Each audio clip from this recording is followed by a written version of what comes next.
Facebook, and we're going to record here. And so, yeah, with that, we have the special privilege of having Stephen Hilgart with us again tonight. So why don't I hand it over to Danny Doyle, and you can give him a proper introduction, and then we'll get started with Stephen, since we have a half an hour of information. Hope you have a pad and pencil ready.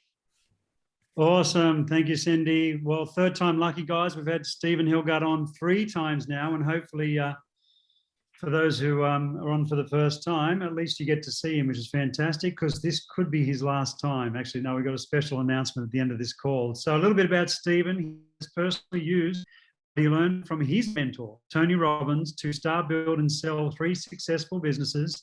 And he has brought his energy, passion, and strategies to over 2,500 companies like Salesforce, Keller Williams, Century 21, World Finance Group, New York Life, Wells Fargo, ASEA, and many, many more. Stephen's mission: he guides audiences and teams through the highest standards of training so each individual can make independent and massive shifts in not only performance and business, but their lives, their personal lives. Stephen has the experience, strategies, and energy to inspire audiences into action. And with that, I'm going to hand over to our friend, Stephen Hilgart. Yay! Thanks for Stevie, coming in, mate. Stevie is just the best right now. Pain does not exist in this dojo. Dan, you guys have to have seen Karate Kid, yes? Absolutely. The old one, the new one, yeah. Yeah, I mean, come on, strike first, strike hard. This is Cobra Kai right here. And Stevie is in the chat box right now with everything. Pain does not exist in this dojo. Anyways, hello, my friends. It's such a pleasure to be with you here again today. I have a game plan that I wanted to share with you today, the 7 steps of creating lasting change. But what I wanted to do before we got started here tonight is I want you in the chat box really quick. Tell me lately, what has been the biggest challenge for you? Is it prospecting and generating leads? Is it getting the sales and closing them? Or is it following up afterwards? What would it be for you? What's been the biggest challenge? And I think I see that Mino Miller. Okay, finding prospects. Keep them coming, guys. What are some of the biggest challenges lately? I'm going to switch over to the whiteboard here so I can take some notes and write some things down here. But please tell me, what's been the biggest challenge lately? Has it been finding new prospects? Has it been those sales conversations, closing on those sales conversations, enrolling people into either the products and the systems or the business opportunity? Or what is it? Or the afterwards, the follow-up? And let me just, I'm moving around my screens here. So give me just 2 seconds as I'm working on this. Finding prospects, following up afterwards, finding new prospects. Okay, great. Fantastic. Time or lack of it. Thank you, brother. You know, it's rough on the beach. You gotta, you know, it's island time. You know, so team, listen, I had a game plan here that I wanted to share with you, more leadership, because the last time we had our conversation, we went diving deep into leadership and the idea of what do we need to do? What do we need to say? How do we need to behave in order to hit that next level? And how do we actually transfer our emotional state onto somebody else? How do we get them to not only focus on the right things, but create the right meaning and tell them what they need to do about it so that they actually go out there and take action? But if we're really going to get out there and make some sort of business happen, we need 3 things. Number 1, we need strategy. The right strategy will save you decades of time. You read the right strategy, you listen to Dan, you listen to somebody else, and they tell you, hey, here's what I did to build my business, and you copy and model that strategy, you can cut off years, months, decades of trial and error if you apply the right strategy. And that's why I've always been obsessed with strategy. Everyone always says motivational speaker. I hate to be called a motivational speaker because I'm not a big fan. Motivation goes up, comes right back down. Strategy, though, is something that if you apply it, you can dramatically alter your finances, your business, your life, your relationships, your health, your fitness, all of it. Strategies is number 1. So let me write it down on the board here. There's 3 pillars that we talk about. Strategies. Number 2 is what we call activity. Activity. Now, here's the thing about activity. It must be tracked. How many calls did you make today? How many calls turned into deals? How many deals turned into referrals? How many referrals turned into deals? What are you doing for things like customer service, customer follow-up? What are you doing consistently on a day-to-day basis to attract new prospects, to get onto sales conversations, and to follow up with them? What are you doing consistently? Because at the end of the day, activity is important, but let me tell you what's even more important than just the activity: tracking the activity. Because one of the biggest challenges that we face as business owners, as entrepreneurs, as go-getters, is sometimes we say, I worked really hard today. Okay, how many calls did you make? A lot of them. Okay, but no, like how many did you actually make? I don't know, but I was on the phone all day long. Okay, but no, how many phone calls did you make? Well, 3. And you might have talked to those 3 people for a long time. You might have been really invested in those 3 conversations. But at the end of the day, you still only talk to 3 people. So when we track our activity, it's in black and white in front of us. We can't lie to ourselves. The challenge between, and I'm not saying lie to ourselves in this aspect of like being really mean to yourself, but what I'm saying is that sometimes in our mind, in our emotion, how we feel is we worked our butt off, but if we looked at the numbers, we didn't actually do a lot. When I first started working for Tony Robbins, one of the things that I had to do was cold call. I had to call businesses, team leaders like Dan, and say, hey, Dan, we've got this great opportunity for speakers to come out and train your team, train your organization. We'll do it for free. Give us the opportunity to come help people. And in return, if somebody really finds value, they'll go see Tony Robbins. It'll be great for everybody. And I was calling at the beginning a lot of people, what I thought was a lot of people. And when I started to tally it out, I would put down a little Post-it note next to my computer and next to my phone. And I would tally every time I made a phone call, I'd make 1 tally. And every time I actually talked to somebody, I'd make a different tally. And then every meeting that I booked, I'd make 1 more tally. I'd look at that list at the end of the day, 8 hours sitting at the desk, talking on the phone, and I would see there'd be like 20 tallies, 20 people I called. And I ended up talking to like 3 people. And I was so confused by that because at the end of the day, I felt like, man, I've been here for 8 hours working my tail off. I don't understand. How can it only be 20 calls? That doesn't make any sense. But I couldn't lie to myself.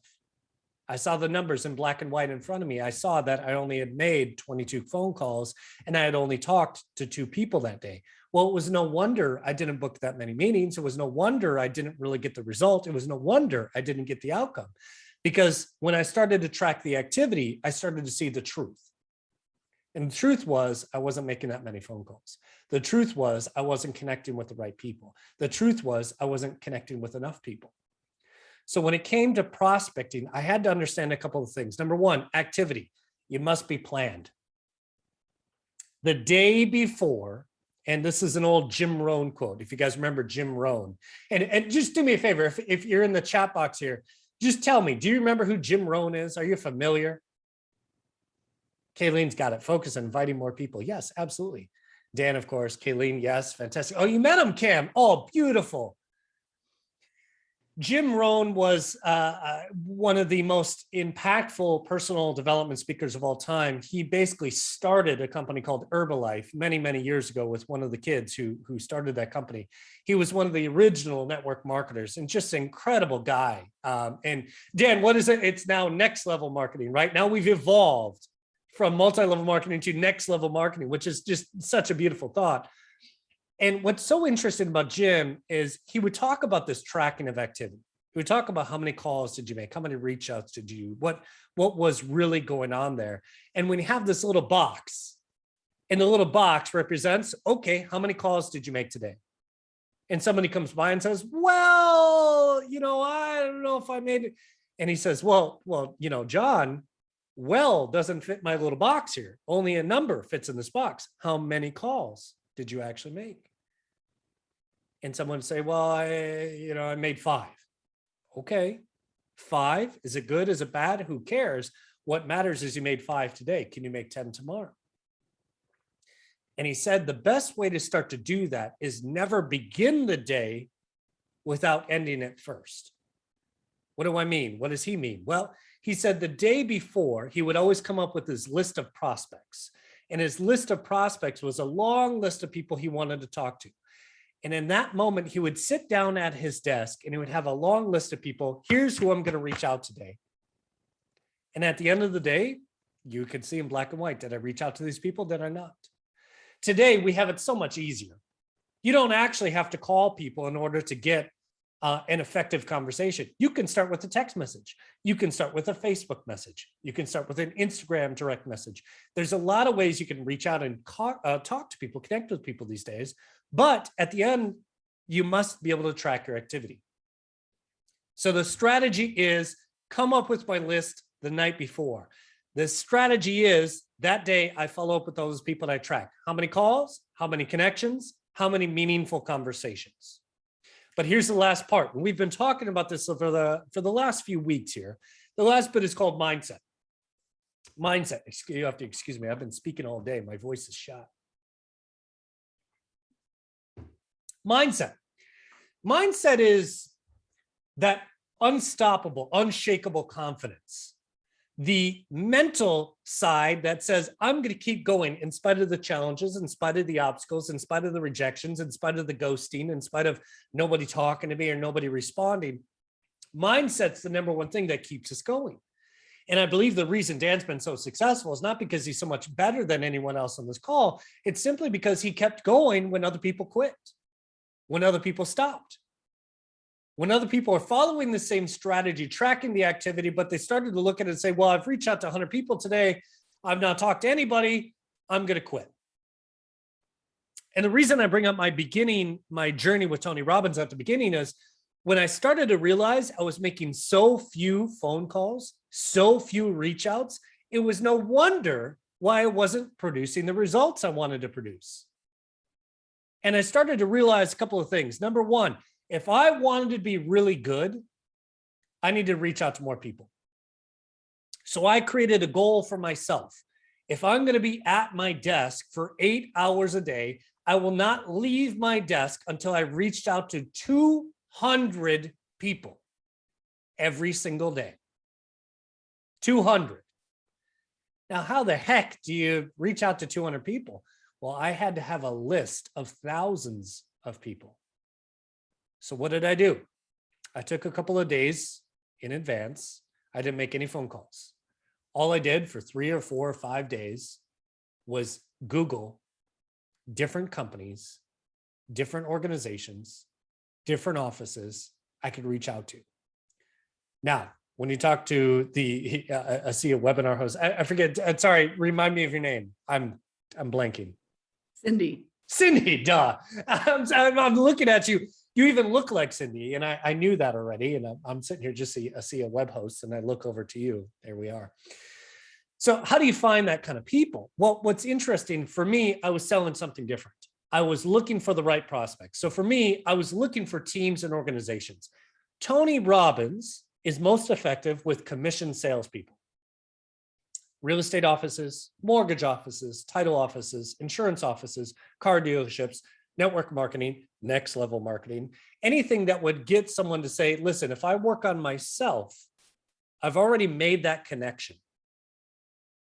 And the reason I'm going to bring this up to you here today is because many people on this call are probably prospecting in the wrong pools. What do I mean by that? Well, look, if you're just prospecting for everyone, if everyone is your customer, then no one is your customer. What you might want to specialize in this team, in this organization, is single moms. I help single moms build a business that creates financial freedom for them. You might specialize in veterans. After you've gotten out of the service, let me show you exactly how you can build a business to create something for your family and yourself. You might specialize in older individuals, retired individuals, young college kids. You might specialize in this. Why would I say specialize? Because the language that you speak is going to be very specific, number one. How you sell to these different groups of people is going to be very specific. But number two, when you're looking for them, they're a hell of a lot easier to find.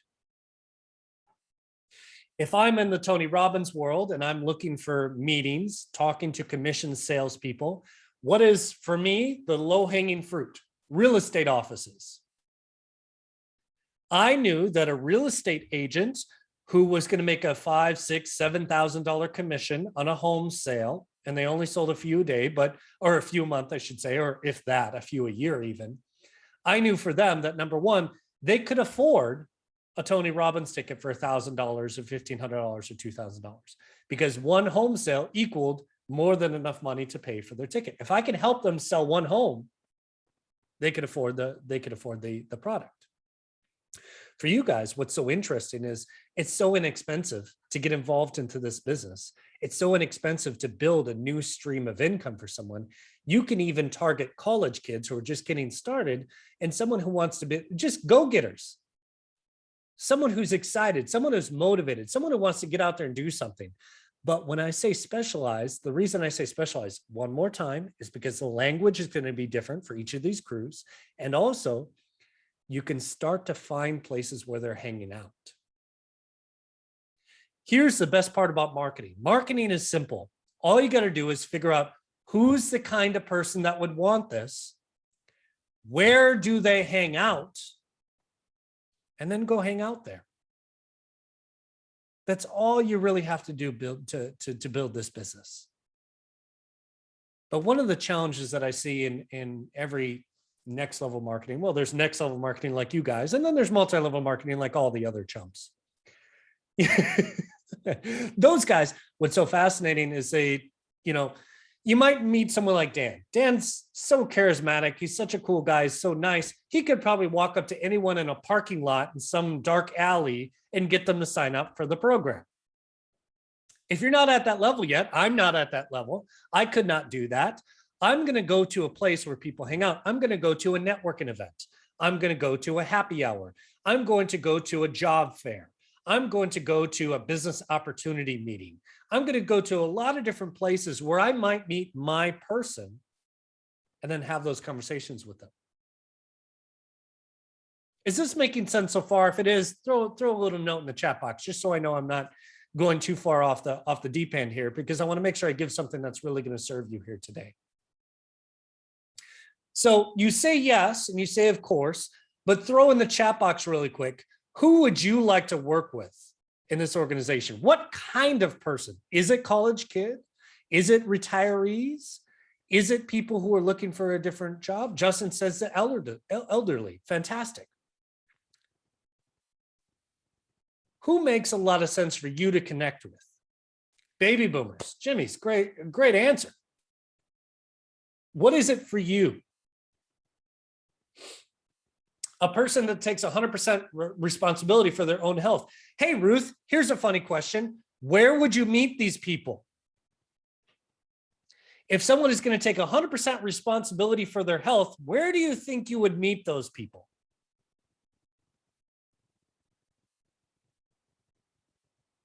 Anybody else? Not at the doctor. Yes, the gym. 100%. If you're going to go meet people and interact with people, you're going to go to the gym and you're going to exercise, you're going to eat healthy together. You might find people in restaurants and stuff like this. Now, how do you interact with people in that situation? Are you going to be the weird and creepy person that's going to walk up to every single person at the gym and say, I've got this stuff, come buy it? Or can you find a way to get them to ask you? So here's what's interesting. My expertise and my specialty is marketing.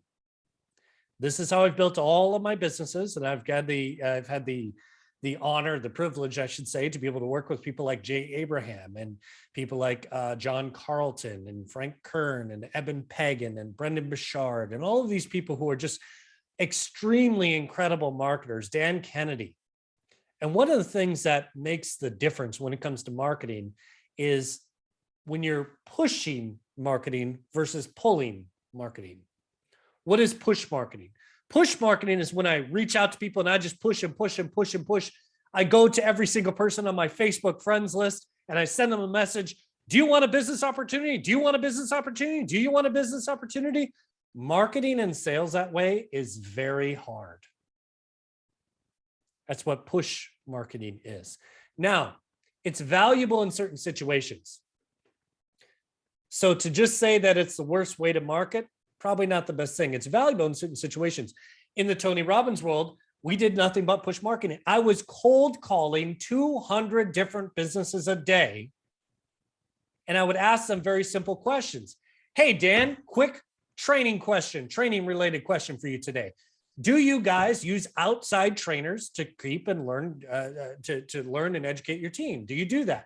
Yes or no? Yes, great, fantastic. Do you know who Tony Robbins is? Amazing. I'd like to offer you this opportunity. Boom, boom, boom, boom. And I just nailed that. Very simple, very easy. That was push marketing. But you better believe I got hung up on a lot. You better believe that people didn't answer the phone a lot. You better believe that people didn't respond to voicemails a lot. But here's where things really started to change for me in business. When I started to create what I like to call ethical bribes.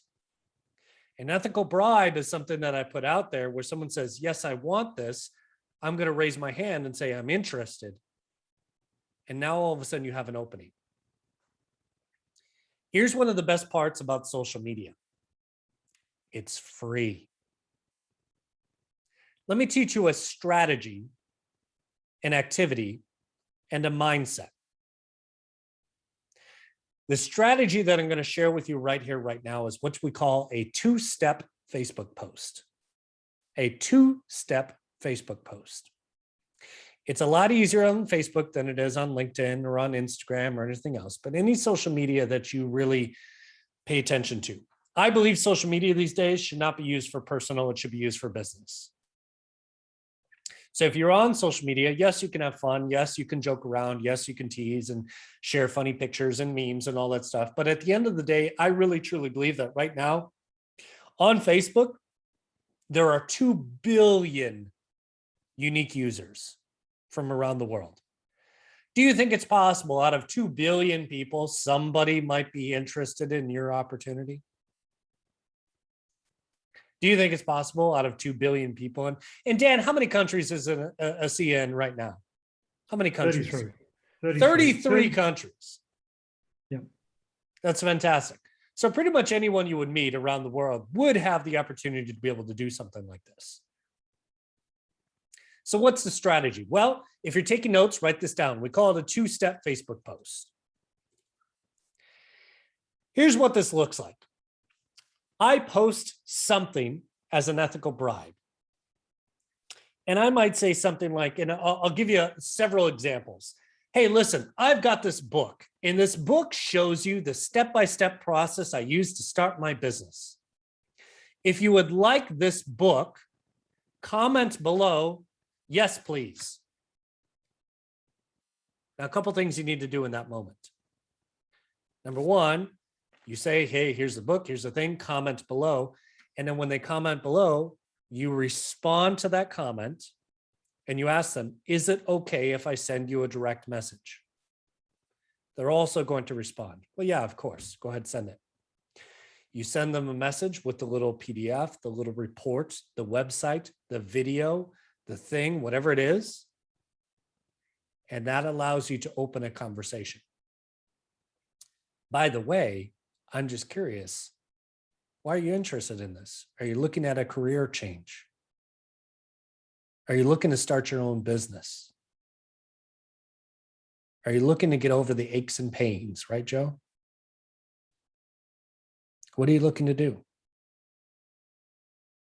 With a two-step Facebook post, what you're doing is you're getting people to raise their hands and you're getting them to give you permission to share the experience, to share the opportunity, to share the products with them. One of the best strategies I've seen on social media is this right here. Now, let me tell you the secret. The first time you do this, it's going to fail miserably. Why? Because you got to work out the kinks. It's not going to work perfectly the first time you do this. How many of you have, let's just say in the group right now, you have less than 1,000 friends on Facebook? If you do, type 1, if you got less than 1,000. 1. Okay, great. Fantastic. So if you have less than 1,000 friends, there's nothing wrong with that. Again, if you're willing to treat your social media as a business, what I would suggest then is you start to look for people in the category that you want to speak to. If you're going to speak to the elderly, you go look for elderly people who might be friends of friends and you friend them. But you do not do this big mistake that every freaking network marketing company on the planet makes. They friend somebody, and when they accept that friend request, they immediately send them a message. Hey, Dan, it's so great to connect with like-minded individuals. That's so cool. What do you do for a living? Do not do that because I will murder you. The thing that you want to do in that moment is actually be friends with them first and get them to raise their hand and say, I'm interested. When it comes to professional sales, never give someone an offer that they didn't ask for. If you want to be really good at sales, never give someone an offer they didn't ask for. Hey guys, today I'd like to share with you I wrote a quick little report on how to get more sales online. If you'd like it, just go ahead, comment below, report, and I'll send it to you. Carol comes in and types in report. I respond to Carol. Hey, Carol, would it be all right if I send it to your direct message? Is that okay? Great. I'm going to send that right now. And if you know how Facebook works, what's funny about that is this little post pops up in their feed. And then Dan comes by and comments below it. Yeah, report. You comment below that. Hey, is it okay if I send a message to you? They respond back, yes. Now there's 3 comments. Well, imagine if 10 people comment that, now you've got 30 comments. What did you just create? Social proof. So now if you do these, and you can't do it every day, because if you do it every day, it's going to get old. What I suggest you do is every other week. Every other week, you go on your Facebook page and you post something like this. Is this making sense so far? If it is, just throw a yes in the comments really quick if this is making sense.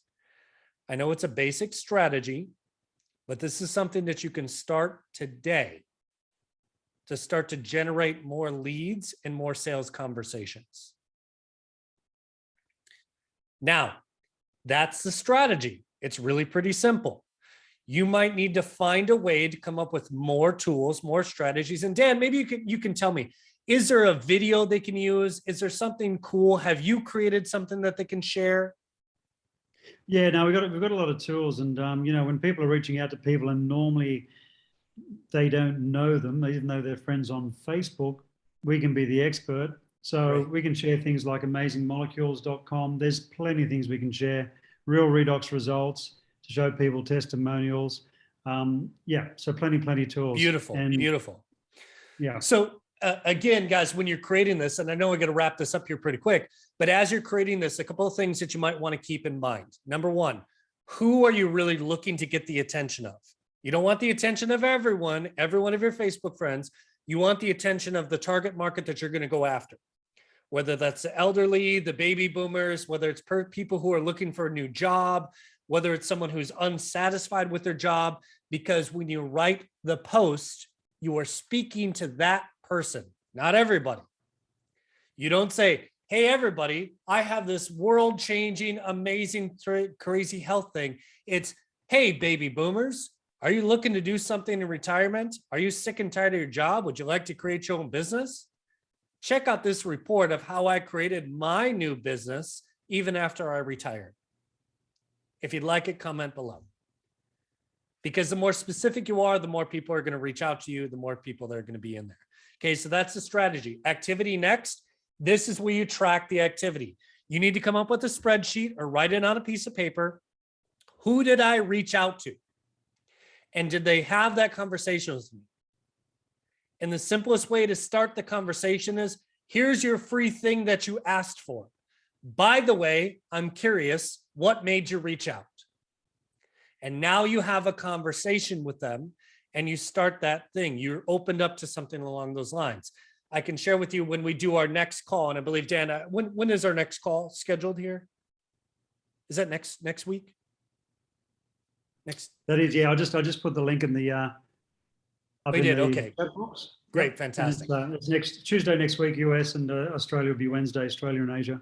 Great. So next Tuesday, we can work on more scripting and language to be able to help you get more leads, get more prospects, but you must now start to track those activities. How many text message conversations did I have today? How many turned into meaningful conversations? Now, instead of tracking phone calls with random strangers, you track messages or conversations that you had with people that raised their hand. And now your entire job is only two things: get sales conversations, do sales conversations. This is your entire job in this business. Get sales conversations, do sales conversations. And the last bit of this is the mindset, which is obviously you just got to keep going. You got to keep growing. And the mindset is get in front of the right people, hang out with the right people, and give them the right messages for things that are important to them. So listen, this is a little bit different than I wanted to do here tonight, but I hope this was helpful. Does everyone, we're 1 minute over. So does anyone have any questions before we get out of here? While they're thinking about that, mate, you hit the nail on the head tonight. For the past week, I've been talking about people that attend this type of training, which is valuable, but also getting onto things that they're seeing on a regular basis, and they become conference call tourists. So we're getting a lot of that within the team, and everybody's got to recognize that they're doing that. You really need to move away from that. And actually, if you've got 30 hours, 31 hours to put into building this business per week, 30 hours can't be being on calls that you're not getting guests to. Move the training into a smaller percentage. This type of thing's invaluable. You want to be in Discover a Seers, the opportunity meetings by yourself without bringing on a guest. The valuable time that you need to put in this business is exactly what you went through tonight, Stephen. Build these relationships and rapport with people. Don't jump on them from the first time you go to talk to them. Build that relationship and rapport, but actually, that activity is very, very valuable, and doing that all day, every day. It's easy to jump on a call and listen to some training or a Discover a Seer, but for some reason, people are finding it hard to move into the activity that's going to build their business. So beautiful, brother. I mean, it's, the biggest thing that I notice about businesses like these is people just don't have the habit of doing just that, like getting out and having conversations and more conversation, because it's really all it is. It's just finding people to have the conversation with and having the conversation. Yeah, because the difference between, being on these calls and the Discover a Seers and building a business is just, time's exactly the same thing. It's actually just a little bit of a different activity, and it's the activity that's going to actually, become that income generating stuff that people want to do. I mean, at the end of the day, if you're creating income, you're going to be getting this product into people's hands, which is our purpose-filled mission. So, yeah, no, thank you. It's been a great eye opener, and looking forward to next Tuesday and expanding. We'll do our next Tuesday. And just if you can take a look at this for 2 seconds here, guys, this is an exact post. I did this. I created a new Facebook group for business owners. I'm selling marketing services. And I'm asking if you're a business owner and you'd like to learn how to sell more online. But look at this, there's 112 comments. And this is exactly what I did. Would you like this? Type yes. This person typed yes. I said, sent it to you. They said, thank you. But now with 112 comments, it looks like, wow, there's a lot of people are interested. I need to get on this opportunity too. And you guys can do this every week, every other week, whatever it is. So hopefully that helps. It gives you a strategy for the leaders here today. But if you're going to come join us next week, come join us. We'll go a little bit more in depth. Fantastic. Thank you from me, mate. And I'll let Cindy wrap up. Yeah. No, thank you very much. Yeah, there's a lot of little details to get into, but very helpful. Excellent. All right. I'm here to help, team. All right. We'll wrap it up tonight. Good night, everybody. Thanks, Stephen. Thanks, Cindy. Thanks, guys.